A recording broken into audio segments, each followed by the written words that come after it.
Well, climate alarmists have successfully propagandized some young people into taking vows not to have children. Probably the most perverse thing you could do to a child.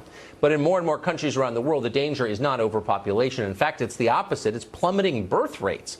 That's certainly the problem that we face in this country. Johnny Burtka is executive director of the American Conservative, and he joins us tonight. Johnny, thanks so much for coming on. So in the face of falling birth rates, we're below the replacement number in a lot of parts of this country. Is it a little strange to see people pushing kids not to have children? It's incredibly strange, Tucker. And according to the study that you cited, the real crisis, the real existential threat to this country and to the West in general is that in 50 years, there will be more people living on this planet over the age of 65 than under the age of 15. Now, this increased aging population is going to create an intense burden on the younger generations, and there'll be a shortage both of manpower to take care of the elderly and also financial resources in order to pay for their health care costs and their medicine.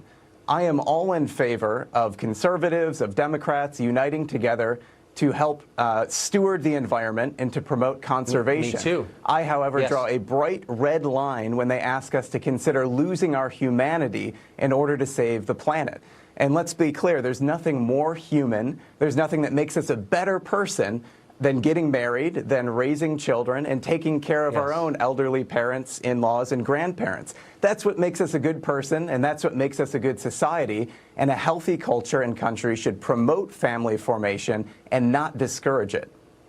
Amen. Nicely put. Sometimes when I watch these conversations, as someone who sincerely cares about the natural world, I think I'm not listening to people debate science. I'm not listening to people offer up policies. What I'm watching is a kind of sad psychodrama where people are howling at their parents in rage. I mean, this really grows out of something that has nothing to do with the earth at all. No, it's really crazy, and we need to flip, the situation on our head. We really need to start investing in policies that promote the formation of families, because that's what makes for a healthy society. One country, Tucker, that we should take as an example on this is the country of Hungary. Instead of following the advice of the climate activists trying to discourage children, they are investing right now in about 5% of their GDP in promoting family formation through programs like paid family leave, as well as other programs that reduce mortgage loans and student loans for those who have larger families. And the results have been very positive.